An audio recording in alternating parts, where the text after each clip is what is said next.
Folks, welcome back to So Bad It's Good, presented by Betches Media. Today, I am so excited. Our next guest is what I call an octagon threat, not a triple threat, an octagon. There is nothing that this person cannot do. Triple threat, 3 things. This person, at least 8 or more.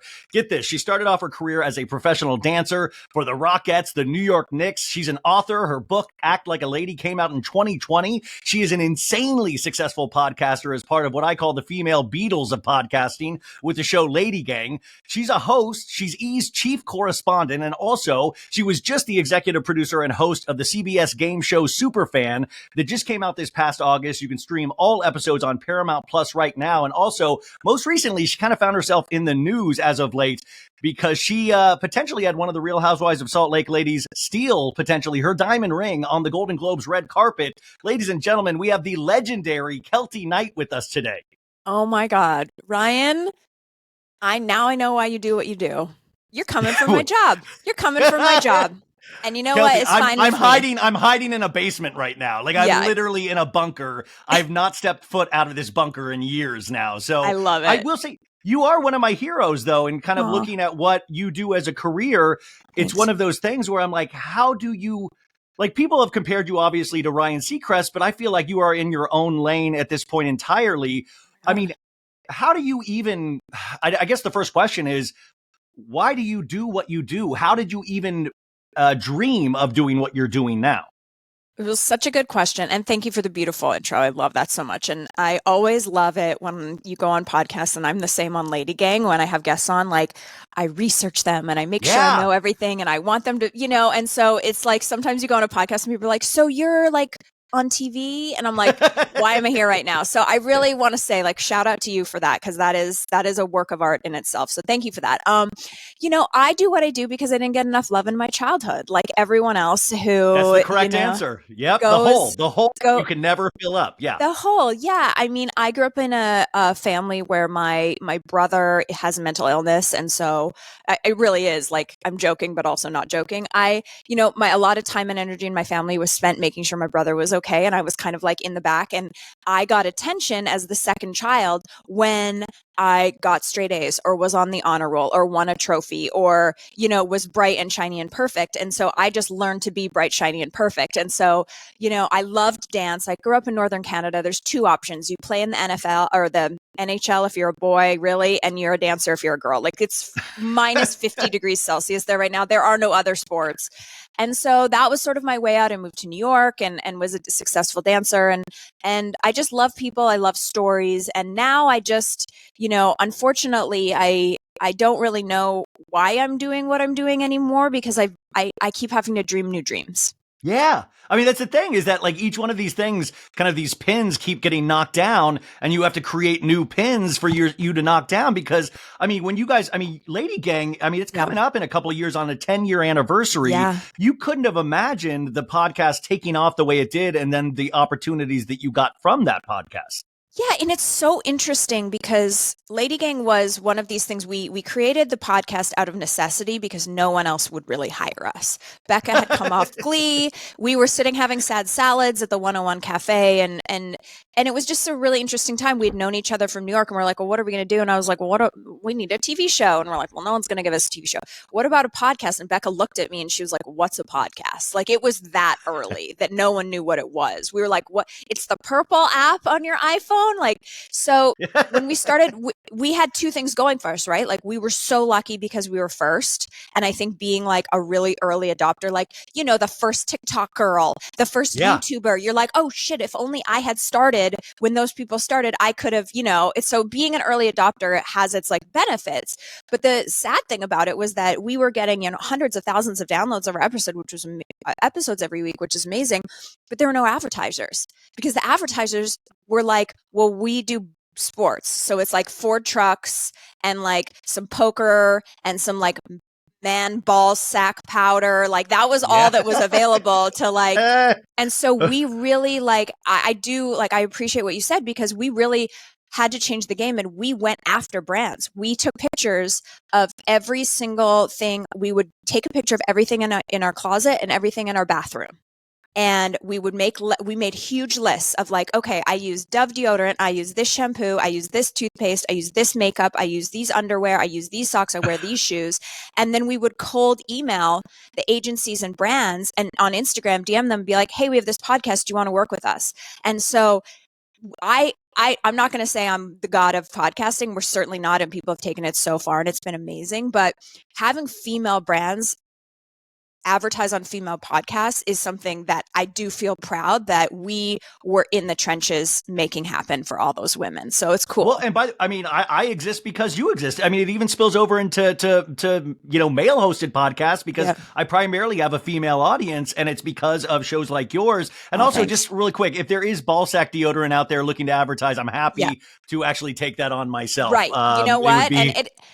What a dream. Yeah, like it would be my honor. I've been so over the years, like people are like, wait, are you doing a vibrator commercial? I was like, it would be my honor to allow the women of America a new vibrator. And then we had a big year 8 of LadyGang. We had a big trifecta where we all did adult diapers. Actually, no, I don't think Jax did adult diapers.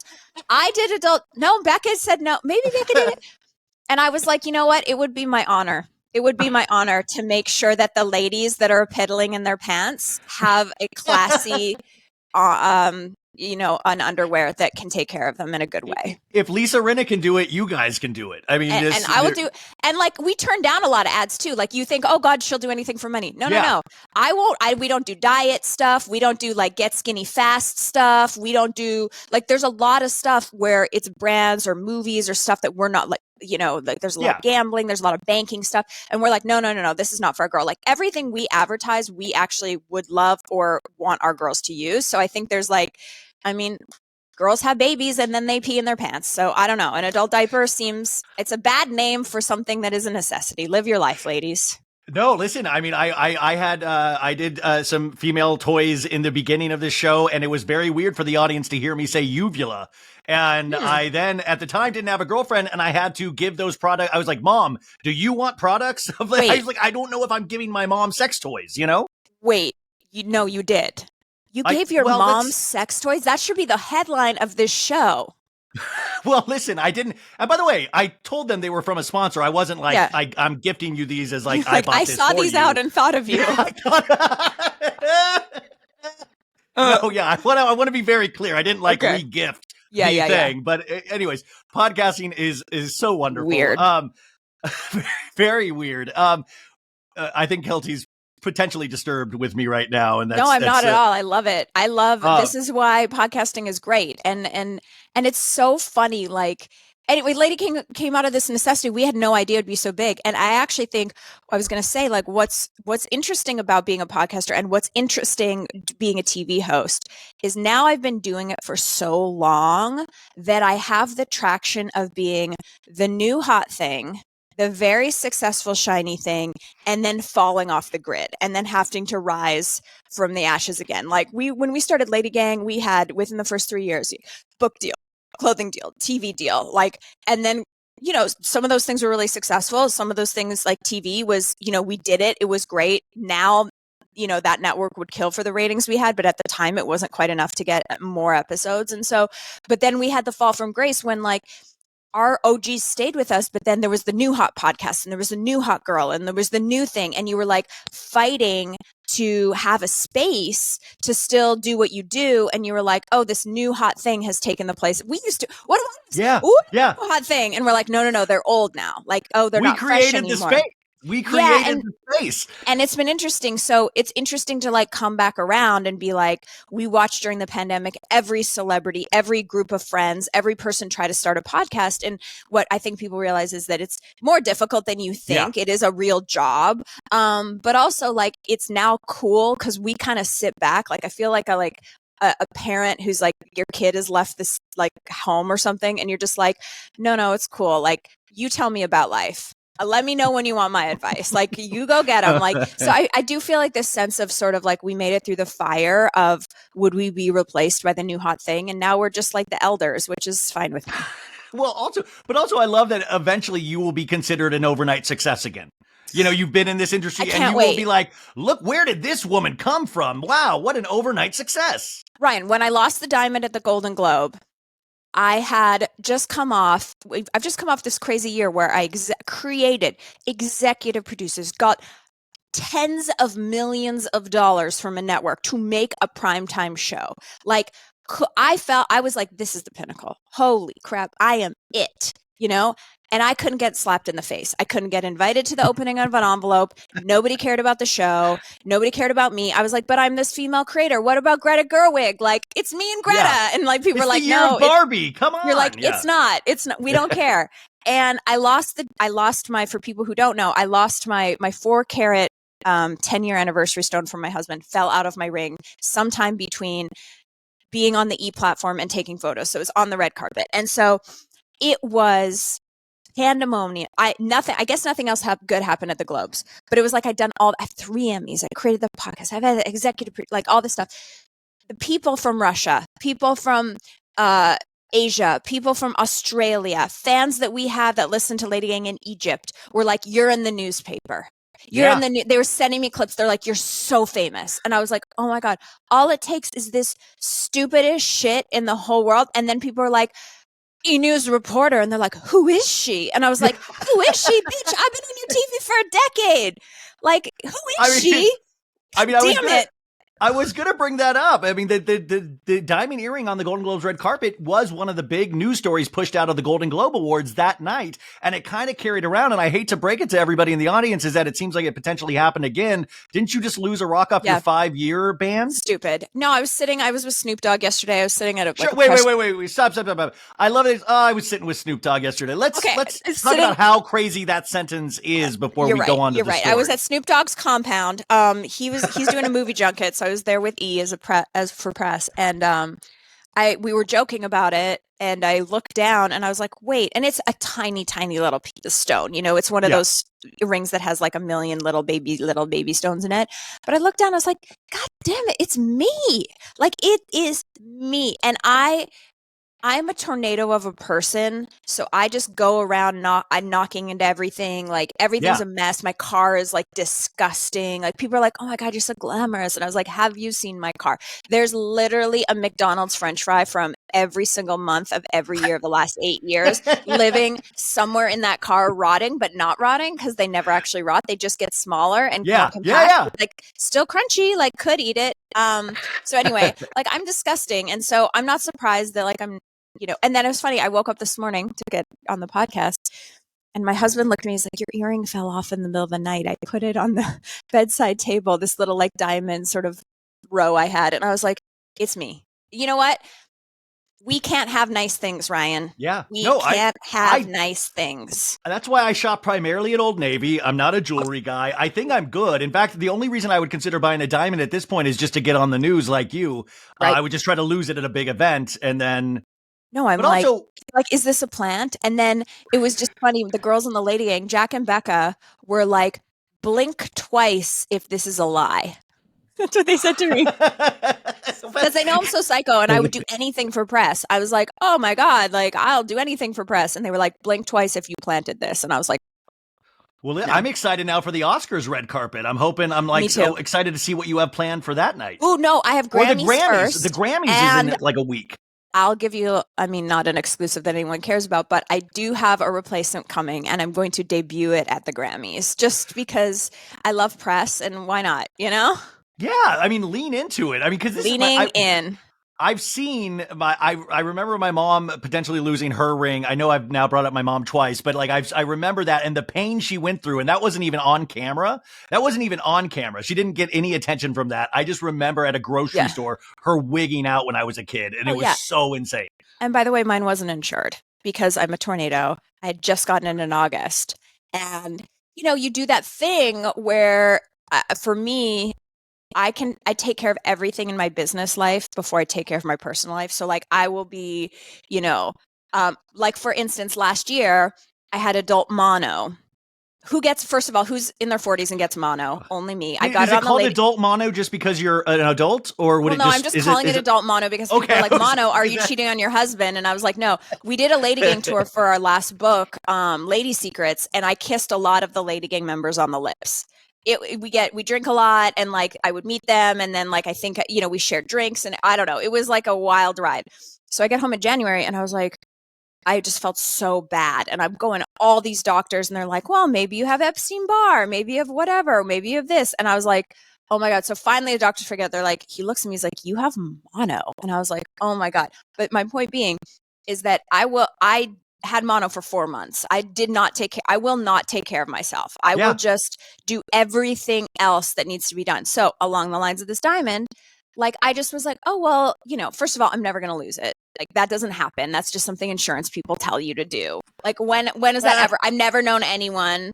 And then second of all, I was like, well, I have homeowners insurance, so I'm sure it's covered under there. No. You have to do like a whole separate thing. So, just, I have a feeling they're not putting these diamonds in. Like, I feel like they're putting them in extra loose so you will lose them. I feel like they're working with the insurance companies potentially. I don't know. There seems to be something janky going here. I mean, while we're selling sex toys and adult underwear, can I get an insurance deal? Like, I feel like where's that sponsor? You should email your favorite diamond insurance companies and explain your story at this point. Hey, let's do a commercial. You know? No, well, you were, okay, so the Golden Globes red carpet, you were out there covering chief correspondent for E, which is like an insanely, to me, one of the most exciting jobs out there. Like, I grew up loving hosts so much and like truly, I geek out about that stuff. Is there anybody on the red carpet that night that come off as suspicious in retrospect in regards to like who would Jeremy Allen White pocket this for Roselia? Like who like is J-Lo adding to the diamond collection? Anybody that's on I think it's probably J-Lo. I said this. Yeah, I think it's J-Lo. I think in not by any fault of her own. Here's what in my head I think. So like everyone came to the Golden Globes and they come like Emma Stone, Margot Robbie, and like you come and you're like in a dress. You know what I mean? You're in a dress and you're a superstar. And everyone looked amazing. And so I think I did like, over 100 interviews. And so people are coming up to the platform, interviewing, and then going down. And at the very end of the night, Jennifer Lopez came and she had that beautiful baby pink dress on that had the huge rose cape. Yeah. And the cape is basically a Swiffer, a couture Swiffer. And I believe that, there was a possibility we could find the diamond, at some point after the carpet closed. I could get down on my hands and knees and it was lying there somewhere. We know it was there somewhere. Yeah. But I think then Jennifer Lopez's Swiffer, couture Swiffer, she swiffed up, she did her interview, and then she swiffered away, and it was very wide, and so it was kind of like a Zamboni for the carpet, and so I believe, and J-Lo, if you're listening to So Bad It's Good, she's a huge fan of the show, so I know you are. If you could just have a ninth assistant go through the rose cape and look in the petals, I believe the diamond is in the rose cape. Well, now it has me imagining J-Lo's changing room at her home. I bet there's just a pile of loose diamonds on the floor. This happens probably at so many award ceremonies for her.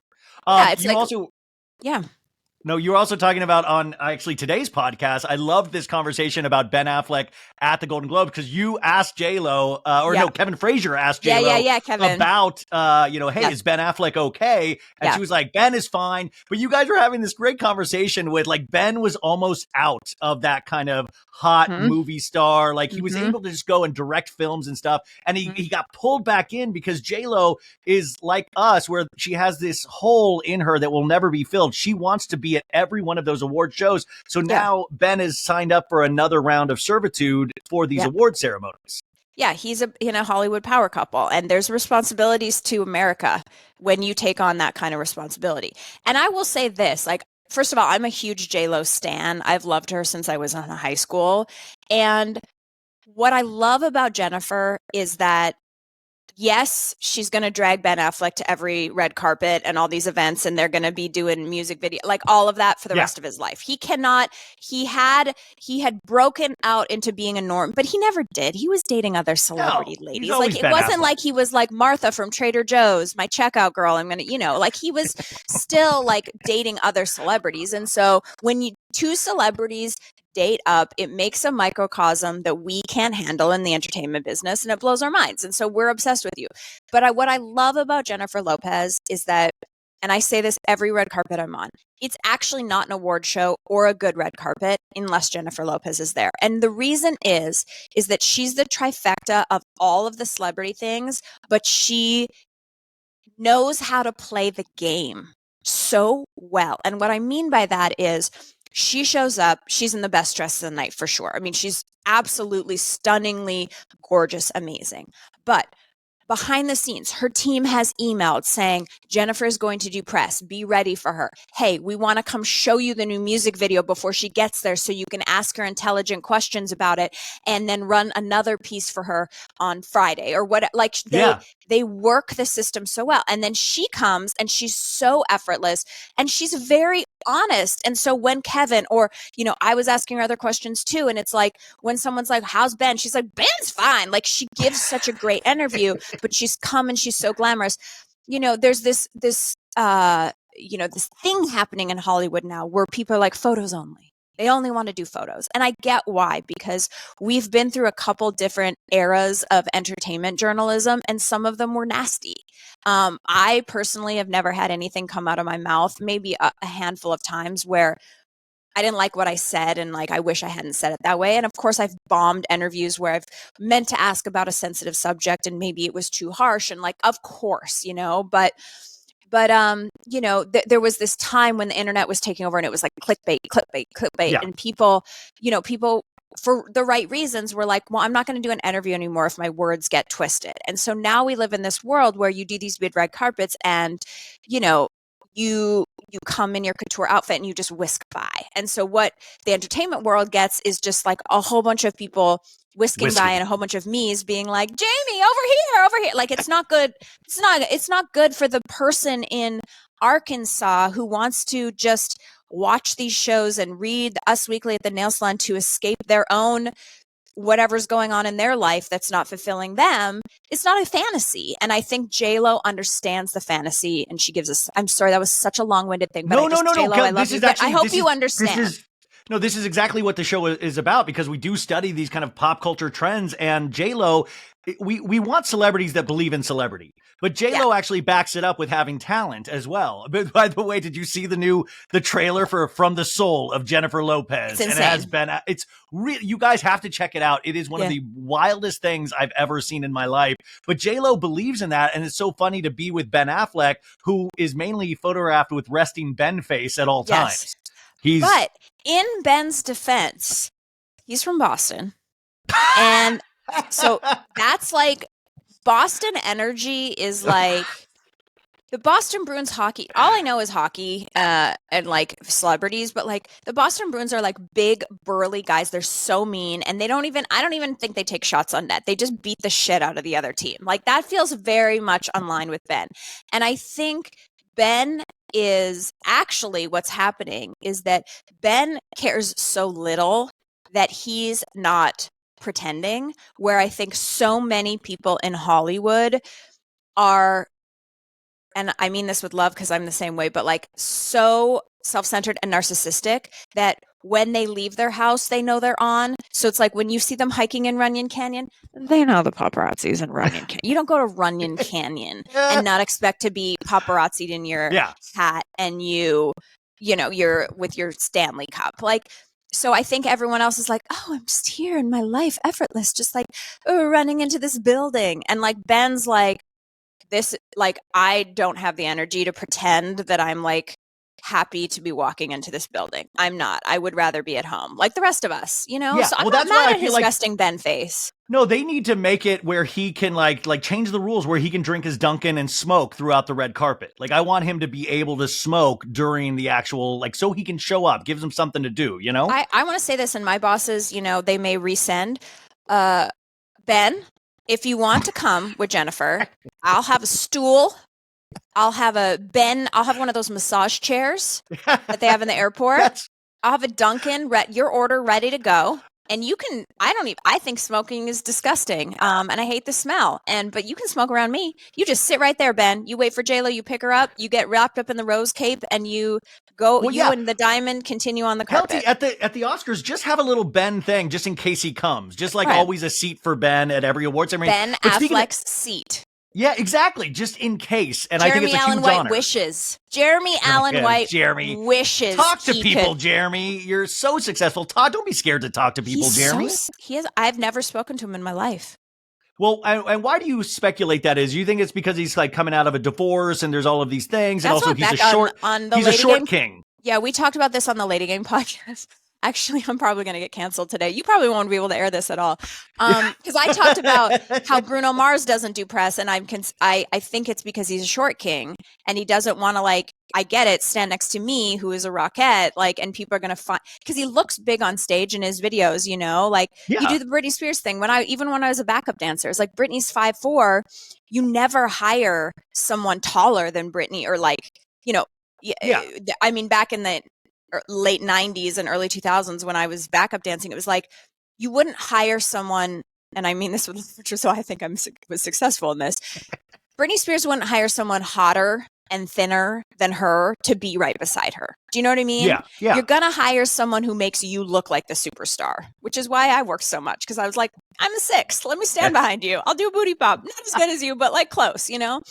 And so I think like there's, anyway, so I thought Bruno Mars doesn't do press because he's short king. And I was like, maybe Jeremy Allen White is not doing press because he's short king. And then Becca, who's my co-host on LadyGang podcast, was like, it's because he's going through like a nasty divorce. And I was like, oh, but like, I guess that's a good reason. But people who are going through nasty divorce, or like getting sued by the IRS, or like have recently had a DUI, like they do press all the time. So I think I think he's fragile.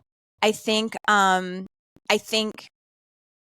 maybe he, I don't know. Like it's interesting. I mean, I love do on him a little. Like, I mean, what an amazing actor, and what an amazing person that wears underwear in terms of everybody is thirsting for Jeremy Allen White right now. The only person I've seen that seems like 8 feet tall to me was Prince. Prince was a short king, but every time I saw him live, he was the tallest man I'd ever seen in my life because he was so talented. There's no one. The only person who's tall is Jacob Elordi. Jacob Elordi is so tall. He's too tall to be an actor. I don't know how they fit a ball on a screen. It's too tall. He's so tall. When we did I did the press junket for his movie Priscilla, and he barely fits in a chair. My husband is 6'6", so like I understand, but they had him like just in a chair, and I was like, his knees were like on his chin, like his legs are that long. But everyone else is small. Barry Keoghan. Barry Keoghan. Like, so I went to the Saltburn premiere, and I saw Barry Keoghan and Jacob Elordi hang out with each other, and I was like, my God, that is wild, because in the movie you do not get that vibe at all because of like special effects. But I thought it was wild. Dude, your husband's 6'6"? Yes, he's a tall king. He's a tall king. My first husband you've been married was 10 years now, right? Yeah, my first husband was 5'6". So I've been with a short king and a tall king. I recommend a tall king, but like I'm not going to short shame. And there's someone for everyone. And some people are really in. Like, here's the thing: you have to choose. You're going to have a beanpole who is like thinner side. You don't get the muscles. You don't get the Zac Efron like rippedness because you're long. You're like a Gumby. Or you get a short king like a Zac Efron, and you get the abs and the body and the Jeremy Allen White like 19 abs but that's like that's short king stuff. But tall bodies don't grow that way. Yeah, short kings are always insanely ripped because their body wants to grow more, so it's just packed muscle. It goes fat. It goes like bigger and muscly. Yeah, tall kings are like, oh my God, I'm just trying to get this broccoli to go to my feet. It takes so long. You know. Being over at E, did you kind of feel good? Like at the Golden Globes, I remember turning to E, wanting the pre-show coverage because I was so excited. And E usually is that place where I get all of that stuff. Yeah. And then, of course, you had that for like the Emmys and things like that. But it's got to feel kind of good for everybody. Like, where is it, E? We want this from you guys. Yeah, for sure. I listen, that is so far above my pay grade. I know the Golden Globes has, it got kind of put on television towards the end of the year at the last minute. So I think there just wasn't the time to, the E live red carpets are, we're working on Grammys right now, and it's like it's been months and months. And I mean, I'm not even a part of that months. It's a huge undertaking. Live TV in general is a huge undertaking, and the level in which E does it. You know, I think we get used to watching these like live streams on Instagram Live, and people are TikTok Live, and they're like doing vlogs from their phone, and they're like, here I am, I'm, you know, doing an actual high quality live show with a truck and a director and multi cameras, and it's a huge undertaking. So I was very happy that people are like, where is it? Because it makes you feel like, oh, well, people still want this, you know, because there's like, are we still into red carpets? Are we, you know, and I think we are, which is so exciting. And it was one of the reasons that I wanted to work at E. When they called me, I kind of had been somewhere else for a long time, and I was really over entertainment news. I was like, you know, I'm just going to podcast. Like, I'm good. I don't need this. And then when they called to be on E, I was like, God, it's like so iconic. Like, I'm going to hate myself if I don't go try this out. And I've absolutely loved every single day of work since I started working at E. I have never had a day where I was like, I can't do this anymore. I hate it here. Like, and everyone hates their job at some point, and I've never felt that way. No, it really is one of the coolest things to actually watch as a fan, and I've been doing it since I was a kid. And I want to get to the producing in just a second, but in terms of like preparing for these moments, these events, like how do you go in? Are you like a prize fighter? You're researching every show, every actor. Like, what is that? I know you probably have like an earbud in with the producer yelling at you. You like, wish. How do you do all of this I stuff? had an earbud in. So there's not even an earpiece in giving you. It is memorized, baby. Wow. I'm old school. So I do recipe cards, and I do all the nominees and all the big movies. I watch everything. So, you know, leading up to Golden Globes, I watched Saltburn with my parents. Guys, yeah, I heard that, and I felt so bad for you. If you haven't seen Saltburn, I don't want to ruin it for you, but just when you watch it, think about Keltie Knight watching it with her parents, and in Canada, her old, you know, we don't talk about sex parents. It was cringy. Anyway, but I watched everything. I mean, I watched every single movie. I watched a portion, if not at least 3 or 4 episodes of every show, even the shows that like I haven't watched before. Yeah. So I have to watch everything. And then I make a recipe card of every person. And so I need to know if they've been nominated before, how many nominations they've had. That stuff's easy to find. Then it's like going deep on the internet, going deep in the e-vault, seeing what they've said before. And then it's about going on their social media and seeing like what their lead up to the Golden Globes is, because you want everything to be sort of topical. And then it's reaching out to their teams to say, hey, I'm going to be on the red carpet. Is there anything coming up we should talk about? So it's a huge undertaking. And then I sort of lay everything out. I put it alphabetically, and then I put it on like a little chain, and I flip through it constantly, and I'm just memorizing. And then E also has a producer, and they'll work on questions, and then we'll come together. We do a huge doc. We finally print the cards. And so they have these cards for me. When you see people with the cards, you think, oh, their questions are on the card.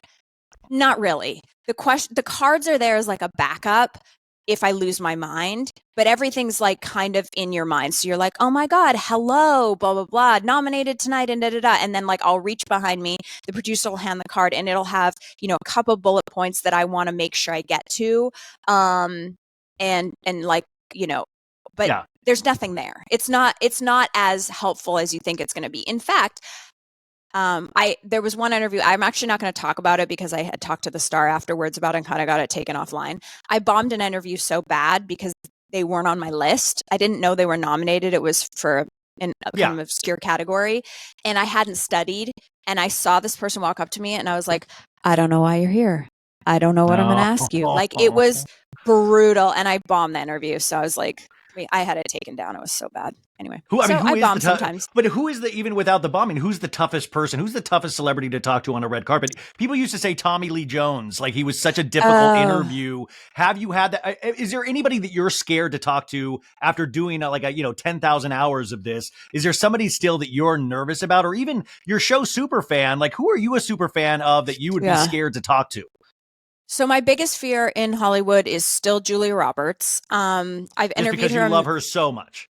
No, well, yeah and no. Okay, so yes, I grew up on Julia Roberts. Like I grew up on a 90s rom-com. I love her so much. I've interviewed her a ton. We've been in France. I've been all over the place, and she was always, always lovely. If you want to read the story, I wrote about this in our latest LadyGang book, not to be like, but here I am please. promoting. The book is called Lady Secrets, and the essay is called Julia Roberts Hates Me.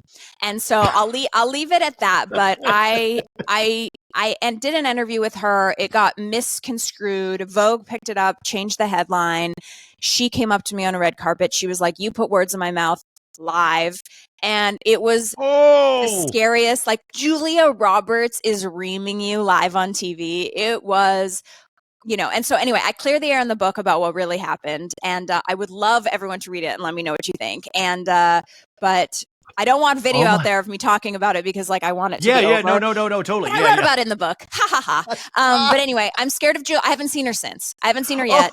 And so I'm scared about that. I'm scared. Does she know I wrote about it in the book? I don't know. Like, this is just all very scary. So I'm scared to see her. In general, I prefer to interview reality stars, musicians, entrepreneur-y people, maybe a little bit more of like the TV actor. Not that there's like as much of a distinction anymore. A film actor can be really difficult. Like, not because they're not lovely, but it's like, I know so much about the cast of Beverly Hills Housewives that I could talk to you for 10 years. I know everything about you. I know about your menstrual cycle. I know what shoe size you wear. Like, I know about your kids. Like, there's just so much there. Carey Mulligan, who is in Maestro this year and just nominated for an Oscar, like, her fashion's insane. I got to be honest with you, other than her incredible talent, she's not giving us much to like, and for a reason, like, and that's like the actor's actor, right? They don't like share their whole life with you on social media. And so that's a much more difficult interview. Whereas like but then there's actors like Jennifer Lawrence, who on the Golden Globes came up to me and I was like, I need you to talk about Housewives, Salt Lake Housewives, because I know you're housewife. And it's like, yeah, we want to talk about your project and obviously you're talented and beautiful, but it kind of like, kind of makes them like normies, like relatable, if you will. But then some people, and I love this, like, I do want there to be movie stars that aren't relatable. Like, I want there to be the Carey Mulligans of the world and the Robert De Niro's of the world who, like, we can't sit with them. I'm okay with that. But that's unreachable. Yeah, you want that's a much harder interview for someone like me. Much harder interview.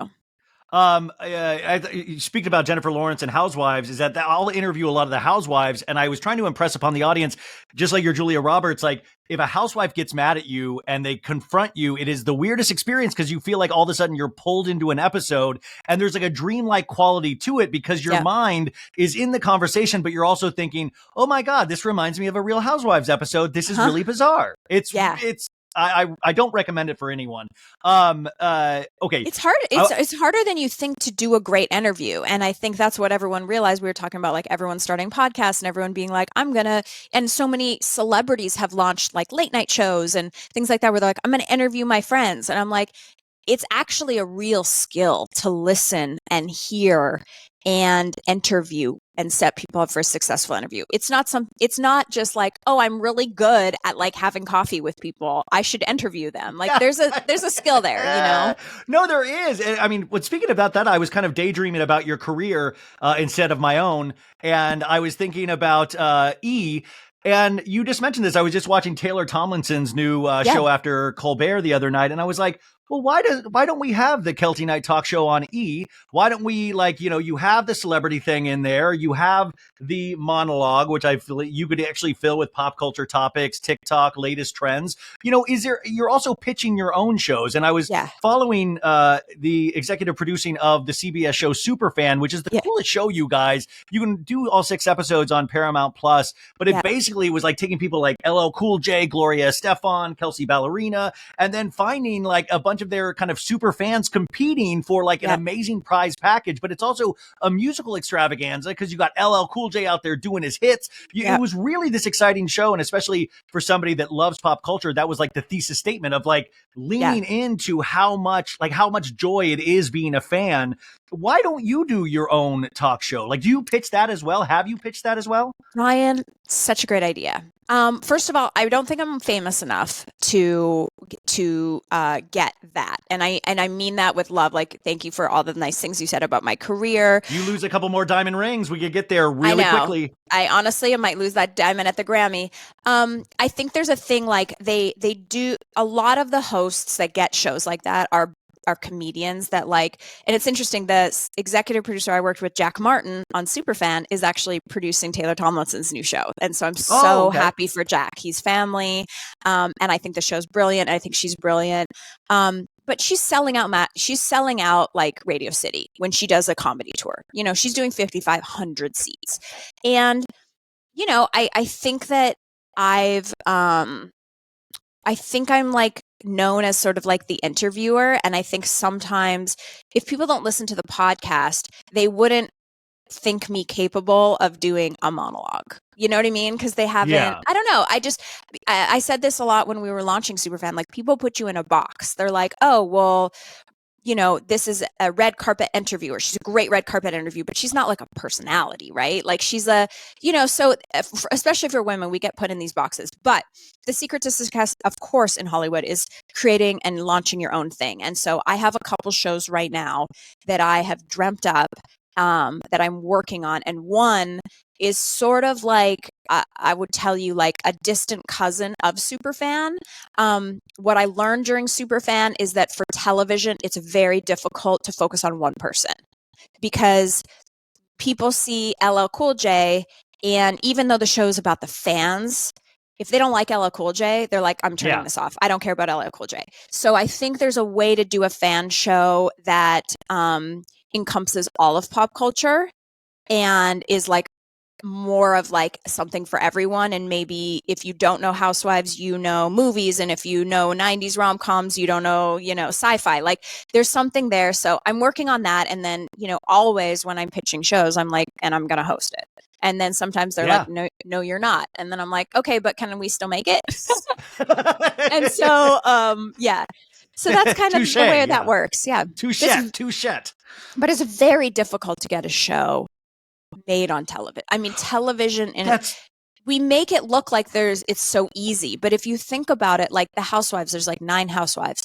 The NCISs, there's Jeopardy, Wheel of Fortune, they've been on for 100 years. There's Survivors in its 25th season. You know, all these Big Brothers in its 25th season. Like the American Idol, America's Got Talent. Like, these are shows that have been around for so long. So can you imagine the pressure for us when we were doing Superfan, like to launch something new, to get people to watch something that they've never watched before in the amount of numbers, millions and millions of people you need to watch on the first try, like one try. There's no like, oh, we're going to spend 10 years like building this and telling people. It's like, what is it happening and what's happening overnight? Who watched it live on television? We're not in the days anymore of like a Seinfeld where you can bomb for 2 seasons, but they stick with you and you're able to grow into this huge success. It doesn't work like that anymore. And our attention spans are so limited. So short. And it's so spread out because we now have TikTok. We now have, like, I was talking to my niece and nephew, like, they don't watch TV and movies. They watch their phone and their computer, and that's it. How do you compete in like this technology of yesteryear, trying to keep, I don't know. So it's really exciting, but I try to impress upon the audience, like it's like Sisyphus pushing that rock up the hill and then falling down again, of trying to get something made. How do you stay positive in this industry? Because I look at you and I'm like, you're the goal. You're exactly where, God, that's so amazing, so inspiring. But I imagine for you, it's, well, what's next? I've got to, like you said, I got to dream bigger. I've got to hit that next pin. How do you stay mentally focused and positive in this industry? Well, thank you very much. And that's such a nice thing to say. I think, first of all, therapy. a lot of therapy. And I like, it's funny to be like, oh my God, therapy. But I think for me, like, I spent so much time in my career being like, well, I'll be happy when I win an Emmy. And then I was like, well, I'll be happy when I get in the Vogue Best Dressed list. Oh, I'll be happy when I'm the host of my own show. I'll be happy when I sell a show. I'll be happy when I have a certain amount of money. And the truth is, and you can't understand it until you've experienced it, but like, none of those things, as soon as you get those things, you're like, well, what if I had 2 Emmys? Oh, well, what if I did this? Had 3 well, what Emmys. if I You did. So you just like, you need, what if I had this amount of money? Oh my God, what if I had this car? Like, I mean, it's the same thing that everyone deals with, where it's like, it's never enough. For me in this stage of my career, the things that are are bringing me joy, and like I've done enough work on myself to be like, okay, like you can still want these things, but also like what else is going on? For me, it's freedom to be able to travel and have time off and time to enjoy the fruits of my labor. You know, I'm such a workaholic that it's like when all you do is work, you're like, oh, it's the end of the year. I did nothing. I have no hobbies. I have no friends. I went on no trips. I saw no nature. Like, I just worried I spent all of 2023 worrying and crying and being stressed out that people didn't like me. Like, what a horrible way to live. So freedom to like actually live my life. And then for us, especially with the LadyGang podcast, like I think we're in this era of like giving back to our community. You know, it's like, okay, we got all the things. We got to have this as our job. We got New York Times bestselling books. We got a show on E. We got the success of Becca being a struggling actor to be able to move to Austin and have her baby and pay for her IVF and like all of those things. Like that is so amazing. Now what can we give you? So we did like a huge giveaway, and you do like Humane Society and like a bee, like you've done a lot of like philanthropy. We do lots of charity stuff, but like I think as far as like giving back to our girl, like we're doing call-in shows where our girls can call in. We're doing, we gave away like a $5,000 tennis bracelet at Christmas. Like we're trying to figure out how we're trying to plan like a camp that women can come to. We're trying to plan awesome. Like more tour dates. Like we're trying to get out and like hug our people. And I think that's the next era of like, it's not so much like, can I be successful and what can you do for me? But like, what can we do for you? Yeah. And that's our big focus for this year. Yeah, when you podcast, do you actually like, because I now, over the last couple of years, I think I know who I'm talking to. I have a very specific image. And I do, the only thing that bums me out about the podcast is that when I ask how they're doing, I can't hear them back. Because I always wonder, like, how are you guys doing today? Did you make it through yesterday? Is it good? Yeah. Like, what, like, so that's so exciting. As we start winding down, I just had a couple of, like, pop culture wise, what do you actually like? Where do your tastes veer towards? Ooh, great question. So I'm a huge book nerd. So I'm reading, like, I've read 4 books this month so far already. So like, braggart, book talk. I know. I mean, I'm going to read, that's not even that good for me, to be honest. One of them was huge, but like, I follow all of the book clubs, like Jenna Hager, I follow Brees, I love to read. So for me, anything that was a book and that gets turned into like a series, I'm always into that. Daisy Jones and the Six, Shantaram, like all of that. I love, like, I think the best 2 shows I watched last year were Slow Horses on Apple TV with Gary Oldman. Yeah. Just amazing. And I love The Bear, which is why I love Jeremy Allen White. I mean, The Bear is incredible. So I like a deep in your feels, great soundtrack, like series. I'm a massive Drag Race fan. I will not make plans on Friday nights. I am at home on MTV watching Drag Race and Untucked. I literally love Drag Race. I watch it all the time. I love The Housewives, Salt Lake City, New York, Beverly Hills, OC. And so, all right, where are you at with Vanderpump Rules? Because we have a new season premiering in a week. I know. I was never a Vanderpump. Like it's actually funny, when we did our show for LadyGang, we had Stassi. This is back when Stassi and Kristen were on, and we were like doing a game. And Stassi looked at me. She's like, "Do you even watch our show?" And I was like, "No." And she's like, "That's rude." But I mean, I follow it, but I don't know that I don't like set my DVR where I'm like, oh my God, I have to be home to watch it. But I think I will watch this season. I watch a little bit of everything because that's my job. And then those are the things that I'm like obsessed with. And then music wise, where are you at? Because you mentioned soundtracks, and I think The Bear, actually, I wish they had an official soundtrack because they nail it with those Chicago, like the REM, Wilco, Counting Crows. Like they have such an amazing soundtrack on The Bear. We're the same. It's like literally The Bear soundtrack, the Suits sound, like playlists on Spotify. Love it. I'm getting older and I'm less into like the hot tunes of the day. So Coachella bummed me out, the lineup. I was like, wow, Coachella, might be nothing for me potentially at Coachella. I'm still into that like 2000s emo synth pop, like Phoenix and oh my God. Did you just see the lineup? They just announced this music festival in Pasadena. Yeah, I saw. It has really good. I mean, just like an insane, like Mike Snow, like so many great bands. I think that's where I'm going to be headed this festival season, but we'll see. So I'm just like really, I love country music. Like I thought Kelsey Ballerini's record from last year, "Rolling Up the Welcome Mat" about her divorce, was like so stunningly beautiful. I can't believe it's not nominated for Album of the Year at the Grammys. I will stand by that till I die. And so I love all music. I'm not as heavily into like the pop culture like hits one that I used to be. So I think that's just because I'm getting old. Yeah, no, I mean, it's too hard. And listen, our music was better. Wait, Salt Lake City, are you going to watch the final part of the reunion tonight? Are you excited for that? Well, 1,000%. I literally am having dinner, business friend dinner. And I made it at 5:30 so that I made it. I was like, I'm so sorry that we have to have our dinner when it's light out because I have to be home for the Salt Lake reunion, like without a doubt.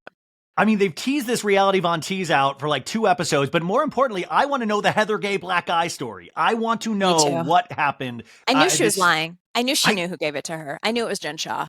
But how is it okay to lie for a year, but we're all coming down on Monica, like, which I believe is, I know it's insane behavior, but come on, she lied for a year to everybody. Yeah, but like, did she lie or was she elusive? I feel like that's very Oprah. Were you silent or silenced? Were silenced. Were you silent or were you silenced? Well, Keltie Knight, you are an inspiration to me and to so many other people. I was just thinking, I was like, you were talking about being happy and all that stuff. And I was like, I wonder how long I'm going to be happy after this interview before I go back to miserable. And I think this is like, I think I got 30 minutes of happiness ahead of me because you made this so great. And it shows you exactly why you are where you are, the way you are, the way you made this interview so easy for me. But folks out there listening, I know you know her already, but if you don't, you're going to go follow her on Instagram because she has one of the best IGs out there. LadyGang, new shows every week. The back catalog is there. The LadyGang book, which I will put on the show notes. Yes, and then you got to go watch E because she will be at the Grammys red carpet where she will tell Kelsey that she has the best album of the year. Yes. And is there anything else coming up that we need to know about? That's it. Just a real deep. Well, can I just say this? I know the elders, we don't know what to do with TikTok. I think I have a great TikTok, you guys. It's at Keltie Knight. I think I'm slaying TikTok and it's not annoying. Like, I really think I'm good at TikTok. So if you're like, TikTok, I don't get the TikTok. Is that what the kids do? Come follow me. I'll be like your intro to TikTok. Okay, I'm going to go follow her today, even though I don't know how to TikTok. I'll do one. Scared, but like, I'll do one and then I'll get scared off for like a month and then I'll be like, you know what? And then I'll get scared off for another month. So I make about 5 a year. But Keltie Knight is one to follow, one to watch on the old TikTok. Thank you so much, Keltie. I hope to talk to you down the line. You're so fantastic. And this was such a pleasure. And let me know when it comes out so I can tell everyone. I will do. Thank you. Thanks, Ryan. Okay.